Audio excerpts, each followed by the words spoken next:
So one of the reasons why I like running this podcast is because of the amazing conversations that I have with my listeners. And one of the conversations that I had was, how long should an enterprise architecture project be? And I thought I would cover it as a part of this podcast.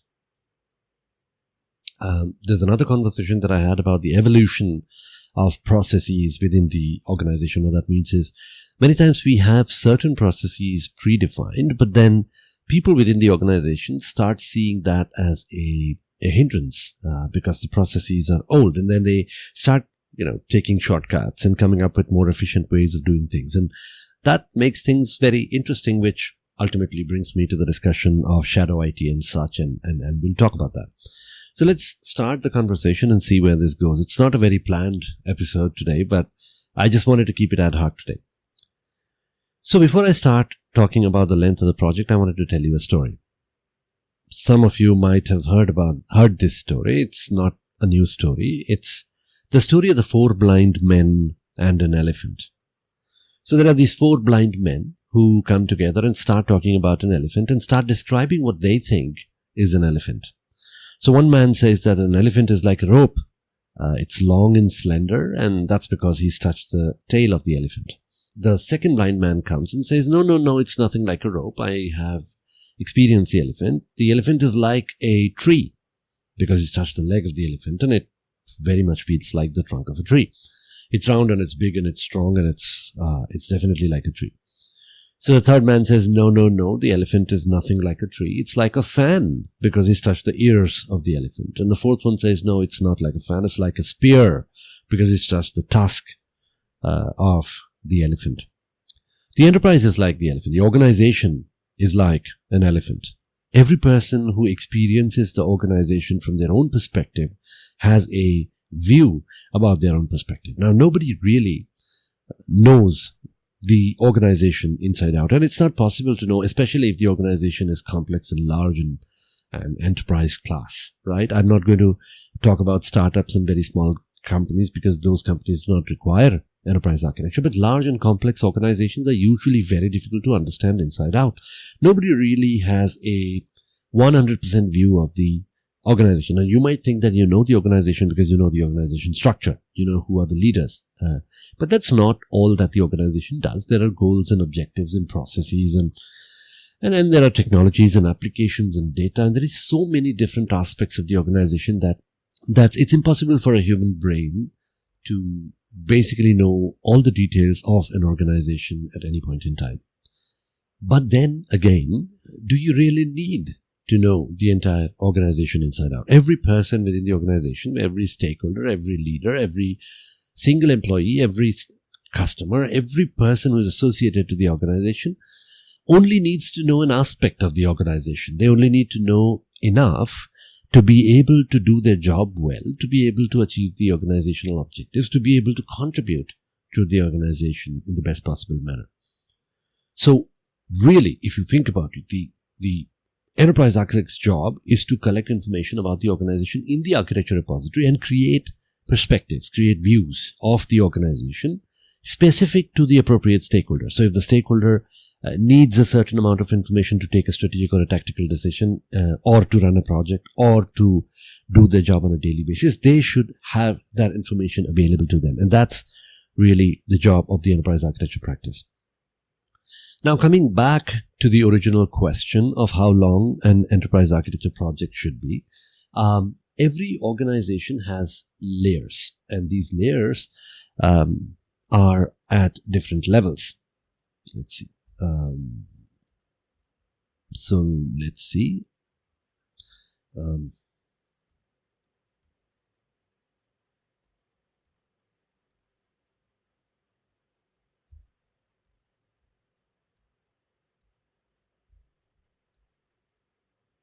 Right? Think of the organization as this cube, right? I'll draw this cube. Right? The highest layer, or the topmost layer of the cube, is the strategic architecture. The CIOs and the CEOs of the organization are interested in this layer. It's not a very detailed layer, what that means is they don't know what's happening at the project level, or they don't know how many databases or applications they have, but they do know the financial numbers, the commercial numbers, the sales data, the organizational strategy overall, the directions that they are going to take, the products, which products are doing good, bad, etc. And that's sufficient for them. That's enough information that they need to be able to function properly, to be able to take strategic decisions and what have you. The second layer that falls within it is called the segment architecture. There are smaller sections of the organization or segments of the organization or business functions within the organization, and the business function heads are more concerned about these smaller functions. They are more intimately aware of what's happening in their portfolio, how their portfolio is associated to the overall strategic architecture, etc., etc. And then finally, you have the lowest level called the capability architectures, and this is how it's been defined within TOGAF. Now, Zachman has a different definition of layers within the organization. It has verticals and horizontals, and there are more layers than just three. In TOGAF, there are three. In TOGAF 10, there are 4 layers of abstraction. There is also the solution architecture layer, which doesn't fall within the cube. It could potentially fall within the cube if you wanted to make it so, but that's not important. What I'm trying to say is that every person has a different perspective about the enterprise, and they don't really need to know the entire enterprise to be able to do their job well. Now, coming back to the original question of how long should a project be if you are at the strategic layer, right? Your projects are going to be really long. They're going to be about 4 to 7 years. And there's a high possibility that the project might evolve over a period of time. The original objectives might change and so on and so forth. But the idea is to keep a long-term view at the organization and work on it. So that's how long an enterprise architecture project of the strategic architecture layer would be. And then if you look at the segment architecture, these are projects which are run within the business functions, within the segments of the enterprise. So they're not that long. They could last anywhere between 1 year to 4 years because they have a shorter, smaller span. But they're more detailed. They have more information about what is happening within their portfolio, how many projects there are within the portfolio, and so on, which ultimately brings us to the projects, which is the capability architecture layer. Every segment within it will have multiple projects running. Each project will have all the details that they need to design the project, to design the transformation that they are going through. And then, of course, there's solution architecture, which is separate from this, and they have the implementation, the details, the physical aspects of the project. Now, if you are at the capability architecture layer, then your projects will be shorter. They'll be somewhere between 3 to 6 months to 9 months to a year, depending upon how complex the project is. Now, we should not just look at these projects as projects. We should look at them as iterations, because in this agile and ever-changing world, we run all our projects in the form of iterations, and there's a possibility that the requirements might change after that iteration, which brings us to the question of how long an iteration should be. Now, if you've done agile in your career ever before, this question must have come to you as well. How long should be an iteration? Now, everybody who's done agile knows that, and the size of an iteration usually is between 2 weeks to 6 weeks. But should it be 2 weeks or should it be 6 weeks? Or should it be somewhere in the middle? You need to decide the size of the iteration. So what are the criteria that you take into account when you're deciding the size of the iteration? So every iteration, whether it's agile or whether it's enterprise architecture or whether it's incremental development or whatever it might be, every iteration comes with a certain cost. And I'm not talking about budgetary cost. I'm talking about the cost of the iteration itself. There are some ceremonies that you need to perform to execute the iteration properly. Ceremonies such as, there'll be an iteration plan wherein you decide what are the things that you're going to be doing as a part of that iteration. And then there is the daily scrums or the regular meetings that you need to, attend, where you discuss the progress and update the status and all of those things. And then there is the iteration review, where you review what you've done as a part of this iteration, what was originally supposed to be delivered as a part of this iteration, and what you actually have delivered, and what is your technical debt that's going to go back into the product backlog or what have you, and whether your estimate of the team velocity was appropriate or not? Do you need to adjust that so that the estimates are more appropriate in the future iteration, and so on and so forth? And then there is the retrospective, where you take a look at your processes and see if you can improve those processes or not. Now, every enterprise architecture framework borrows heavily from agile methods, and TOGAF does as well, especially TOGAF 10 now, focuses a lot. There's a series guide on enterprise agility and so on and so forth. So, if the iteration is too small, then the ceremonies become a cost too heavy because you've not delivered sufficiently when you've spent so much on the ceremonies, because the ceremonies directly do not deliver to the project. They are necessary to run the iteration properly, and they are a cost, but they don't directly deliver to the project. So if your iteration is too small, then the ceremonies are too costly. But if your iteration is too long, then the ceremonies become more efficient, cost effective, but you have to go a long period of time without reviewing what you're doing, which basically means that there's a chance that requirements might change and you might have to do some rework in the work that you've already delivered. So the iteration needs to be small enough to keep it flexible, but long enough to keep the ceremonies of the iteration cost effective. Now, it's an art and a science, whether it's agile or whether it's enterprise architecture. There's a certain amount of personal judgment that the architect needs to take around how long the iteration should be. But these are some criteria that you should keep in mind when you're designing the size of your iterations, when you're designing the size of your projects, right? Projects, iterations, I look at them not very differently. The only definition of a project is there's a start date, there's an end date, there's a budget associated to it, and there's a person responsible for the deliverables of the project. So it's a little more structured than an iteration. But if you really think about it, every project really is an iteration. So that was about the size of the iteration. Now, a little bit about the evolution of processes. Every organization has different processes within it, whether it's a recruitment process or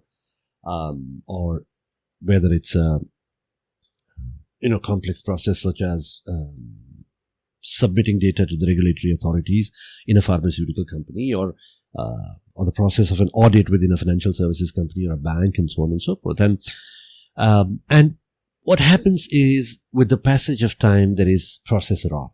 And this is not really a term, official term. This is something that I just say. There's something called a process rot. What that means is, over a period of time, the process becomes stale, just like code rot. Code rot is an official term, right? You write code, you leave it as it is, and after a while you'll see that the code doesn't work anymore because the environment around it changes, the technology around it changes, other code which is associated to that piece of code changes. So you need to change that code as well. You need to keep it fresh. Similarly, the processes also, over a period of time, rot. They become obsolete. They become stale. They become an obstacle in the efficiency of the business. And over a period of time, it's very important that these processes need to be updated. And it's not just processes, it's everything. It's code, it's processes, it's standards. And one of the ways that enterprise architecture can make sure that the processes evolve to keep the business efficient is through governance. And I talk about this a lot. Governance is perceived as a process to ensure that standards are being followed. But that's only one side of it. If you only focus on this one side of ensuring that the standards are being followed, what you create is what you call ivory towers. All right. Now, let me briefly talk about ivory towers. Let's see. Ivory towers are really tall towers made of ivory, and ivory is something very expensive. And you have your enterprise architects sitting on top of the ivory towers, and they're throwing standards at the people below. And there are people here who are on the ground doing their work, and they understand that these standards and best practices that the enterprise architects are throwing at them from above the ivory towers don't really make sense, and so they take exceptions or they cheat, right? And the problem with this is that the architects up here are so high on their ivory tower that they don't understand that the processes and standards and best practices that they are throwing at the people below have now become obsolete, right? So what governance does, in effect, is it lets the architects talk to the people. They try to understand when exceptions are being taken. Let's say that there is a certain standard of a certain technology that needs to be used when a certain thing is done, when a certain kind of work is done.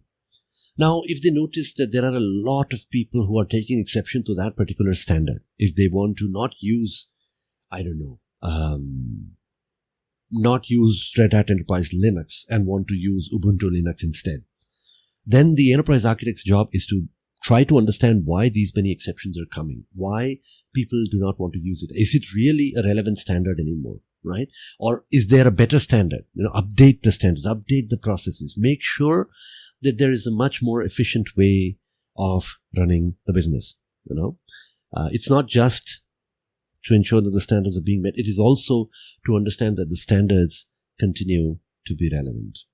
So I've covered these two topics and it was very ad hoc, and you might find it a little bit going here and there, but let me know what you think, and subscribe to the podcast, subscribe to this video, and if you enjoy it, let me know, and if you don't enjoy it, well, let me know, and let me know what other topics I can cover as part of this podcast, and keep the conversations going.